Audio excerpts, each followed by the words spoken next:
David Tao, and welcome to the Theories of Everything program. Viewers, this is another in our update series in which we review some of the major big picture programs that we've previously covered. Programs such as Are We Living in a Matrix? Now, this particular topic has been one of the most controversial but also one of the most exciting cutting-edge topics that we've attempted to cover in our series. Now, the reason for this is twofold. First of all, there have been and continue to be major developments in this area, basically relating to the understanding of information theory, and also in relation to understanding new forms of techniques for solving problems such as cellular automata. But again, we review this particular topic because it's current in the social sense. There is also the next sequel to The Matrix being played at the moment, Matrix Reloaded. And that in itself brings up some interesting issues. The issues are, first of all, that we are already looking at films which are themselves simulations of real life in a sense. Even if they are imaginary in many ways, they're still simulated processes that are being discovered on the screen. But we're actually making a simulation about a simulation. So that's sort of an additional step in this process. And that causes a lot of social discussion. People discuss living in a matrix. It becomes a common sort of paradigm in which everyone gets involved, and that's also a good thing. It's a good thing because it exercises the philosophical aspects, it pushes the philosophical boundaries of our discussions. So let's have a quick look at some of the elements in the Matrix Reloaded.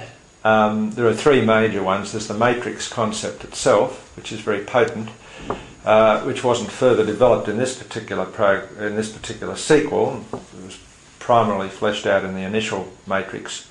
But it also, the film focuses on the agents themselves, the bad guys, Mr. Smith and his clones. It also focuses somewhat on the machines that are controlling the Matrix, that have initiated it and control it. So let's have a look at those two elements first. We'll look at the possibility of sentient computer programs that manifest in the form of clones, if you like, and also the possibility that machines may have enough intelligence to run something like the Matrix.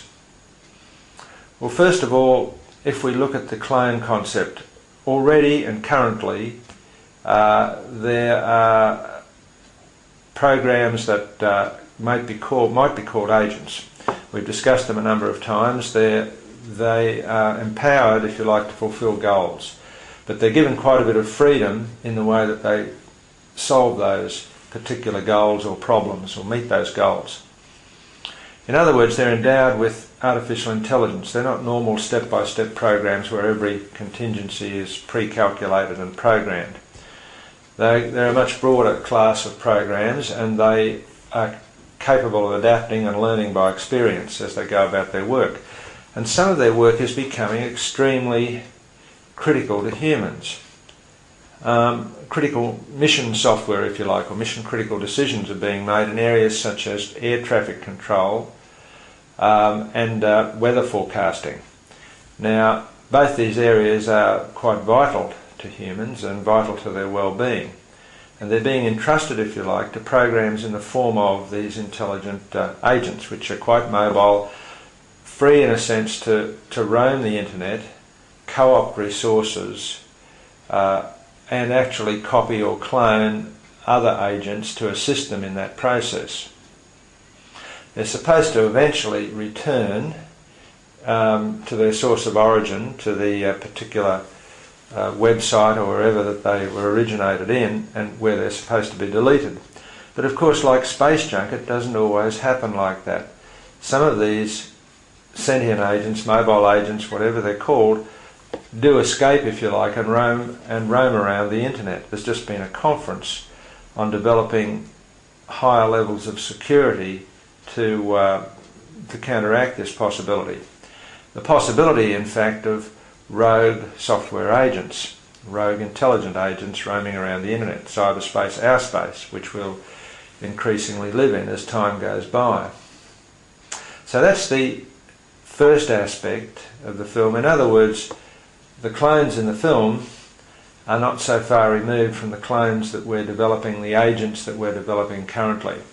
And they can be both bad and good. Bad if they intrude into areas that they're not supposed to intrude into, for example, into other applications. Let's come quickly then to the intelligent machines. That's been also a topic that we've covered broadly in previous programs. It's really based around what another form of artificial intelligence called evolutionary algorithms. These are programs that again form the basis, and also with agents as well, to learn by experience and perform improved strategies for achieving goals.